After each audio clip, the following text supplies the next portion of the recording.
जब से इंसानों ने फॉसिल फ्यूल्स का इस्तेमाल शुरू किया है, अर्थ का टेम्परेचर बढ़ता ही जा रहा है और एक वक्त ऐसा आएगा जब ये टेम्परेचर इतना ज़्यादा हो जाएगा कि अर्थ पर किसी भी जानदार का रहना मुमकिन नहीं होगा। एक सर्वे के मुताबिक इस पोल्यूशन ने हमारी ज़मीन की ओजोन लेयर को भी तबाह करना शुरू कर दिया है, जो सूरज से निकलने वाली खतरनाक रेडिएशंस को ज़मीन पर आने से रोकती है। अगर ये ग्लोबल वार्मिंग इसी तरह से बढ़ती रही तो एक ना एक दिन हमारी ये ज़मीन रहने के काबिल नहीं बचेगी। इसीलिए साइंटिस्ट अभी से मार्स पर इंसानों की कोलोनाइजेशन बनाने में लगे हुए हैं। इन्फोटेनी टीवी की वीडियो में एक बार फिर से खुशामदीद। रेड प्लैनेट यानी मार्स पर सरवाइव करने के लिए वो कौन से चैलेंजेस होंगे जो इंसानों को फेस करने पड़ेंगे, आज की इस वीडियो में हम इसी बारे में बात करेंगे। तो चलिए शुरू करते हैं। Challenge number 1, flight. मार्स हमारी ज़मीन से 120 मिलियन किलोमीटर दूर है। ये डिस्टेंस इतना ज़्यादा है कि अगर हम आज तक की बनाई गई सबसे ज़्यादा तेज़ रफ्तार स्टारशिप में भी बैठकर मार्स तक जाना चाहें तो हमें वहाँ तक पहुँचने में 7 महीने लग जाएंगे। और इतना ज़्यादा सफ़र करने के लिए स्पेस रॉकेट के अंदर फ्यूल भी बहुत ज़्यादा चाहिए होगा। इससे रॉकेट का वजन तो बढ़ेगा ही, साथ ही स्पीड भी कई गुना कम हो जाएगी। इसलिए नासा और स्पेस एक्स एक ऐसी स्टारशिप बनाने में लगे हुए हैं जो टेस्ला में इस्तेमाल होने वाली बैटरीज पर ऑपरेट होगी, यानी इसमें फ्यूल का बहुत कम इस्तेमाल किया जाएगा।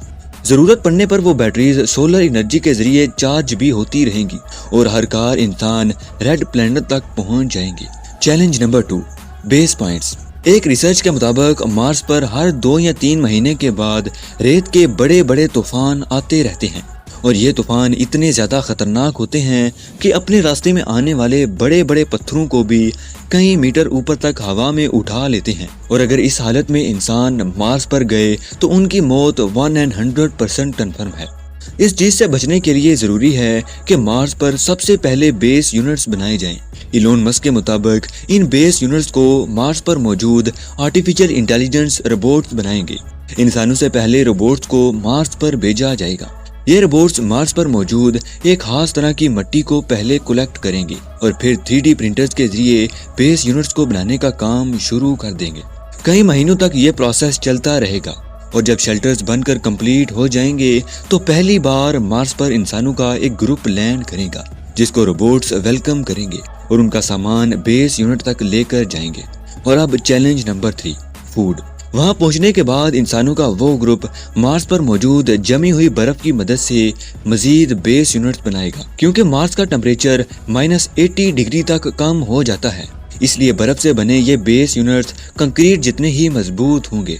ओरिजिनल कंक्रीट से बने यूनिट्स में इंसान खुद रहेंगे और बर्फ से बने इन यूनिट्स में ग्रीन हाउस का प्रोसेस किया जाएगा, यानी सब्जियां और पौधे वगैरह उगाने की कोशिश की जाएगी। एक रिसर्च के मुताबिक मार्स पर शुरू में सिर्फ पोटैटोस ही उगाए जा सकेंगे।